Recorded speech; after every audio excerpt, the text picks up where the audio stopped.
కాంగ్రెస్ కు అత్యధిక స్థానాలు దక్కేలా చేయటంలో ఆ ముగ్గురు కీలక పాత్ర పోషించారు. జిల్లా పార్టీ అధ్యక్షులుగా పనిచేస్తూ అప్పటి బీఆర్ఎస్ ప్రభుత్వంపై పోరాటాలు సాగించి ప్రజల్లో పరుపతి పెంచుకున్నారు. 2023 అసెంబ్లీ ఎన్నికలలో కాంగ్రెస్ అధికారంలోకి వచ్చింది.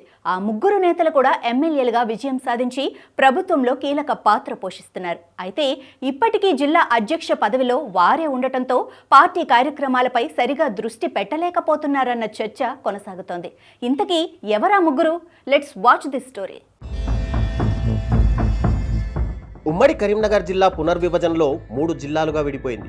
కరీంనగర్ జిల్లా కాంగ్రెస్ అధ్యక్షుడిగా కవ్వంపల్లి సత్యనారాయణ, సిరిసిల్ల జిల్లా అధ్యక్షుడిగా ఆది శ్రీనివాస్, జగిత్యాల జిల్లా అధ్యక్షుడిగా ఆడ్లూరి లక్ష్మణ్ కుమార్ కొనసాగుతున్నారు. ఆది శ్రీనివాస్ వేములవాడ నుంచి ఎమ్మెల్యేగా విజయం సాధించి ప్రభుత్వ విప్గా కూడా బాధ్యతలు నిర్వహిస్తుండగా, ధర్మపురి నుండి ఆడ్లూరి లక్ష్మణ్ ఎమ్మెల్యేగా విజయం సాధించి ప్రభుత్వ విప్గా కొనసాగుతున్నారు. కవ్వంపల్లి సత్యనారాయణ మానుకొండూరు ఎమ్మెల్యేగా గెలిచారు. ఈ ముగ్గురు నేతలు కూడా ప్రభుత్వంలో కీలక పాత్ర పోషిస్తున్నారు. కాంగ్రెస్ అధికారంలోకి వచ్చి సంవత్సరం దాటినా ఇంకా కాంగ్రెస్ కొత్త జిల్లా అధ్యక్షులని నియమించలేదు.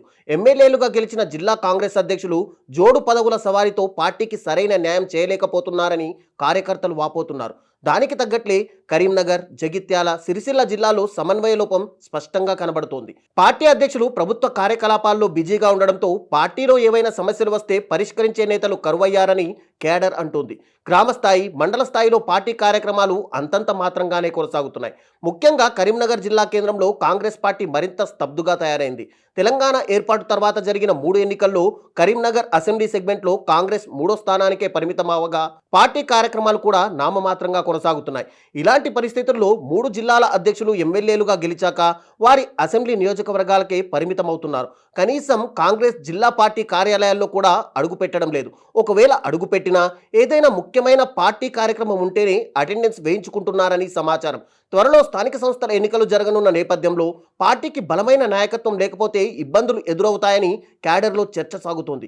ఆ క్రమంలో 3 జిల్లాలకు పార్టీ కోసం ఫుల్ టైం పనిచేసే కొత్త అధ్యక్షులను నియమించాలని పీసీసీని క్యాడర్ కోరుతుందట. ప్రస్తుతం జిల్లా అధ్యక్షులుగా 3 నేతలు పార్టీ పదవులను వదులుకోవడానికి సిద్ధంగా ఉన్నా కొత్త వారిని నియమించే విషయంలో అధిష్టానం జాప్యం చేస్తుందంటున్నారు. దాంతో నేతలు జోడు పదవుల సవారీ చేస్తున్న జిల్లాలలో పార్టీ కార్యక్రమాలు అనుకున్నంత స్థాయిలో వేగంగా ముందుకు వెళ్లడం లేదని కాంగ్రెస్ క్యాడర్ మదనపడుతోంది.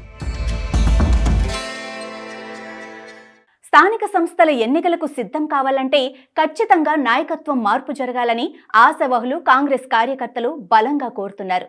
ఈసారి స్థానిక సంస్థలలో సత్తా చాటాలని కాంగ్రెస్ పార్టీ గట్టిగా ప్రయత్నాలు చేస్తోంది. లోకల్ బాడీ ఎలక్షన్స్లో సాధారణంగా అధికారంలో ఉన్న పార్టీకి కొంత సానుకూల వాతావరణం ఉంటుంది. అయితే కరీంనగర్, జగిత్యాల, సిరిసిల్ల జిల్లాల్లో బీఆర్ఎస్ కంటే బీజేపీ నుంచే కాంగ్రెస్కు సవాళ్లు ఎదురయ్యే పరిస్థితి కనిపిస్తోంది.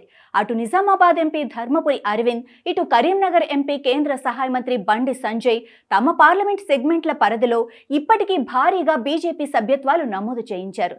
ఈ నేపథ్యంలో కాంగ్రెస్కి బీజేపీ నుంచి గట్టి పోటీ తప్పదని కాంగ్రెస్ వర్గాలే అంటున్నాయి. ఇలాంటి పరిస్థితుల్లో గ్రామ స్థాయి నుంచి పార్టీ పటిష్టత కోసం పూర్తి సమయం కేటాయించే జిల్లా అధ్యక్షులు అవసరమనేది ఆ 3 జిల్లాల కాంగ్రెస్ నేతల అభిప్రాయం. దీనిపై పార్టీ ఎలా స్పందిస్తుందో చూడాలి.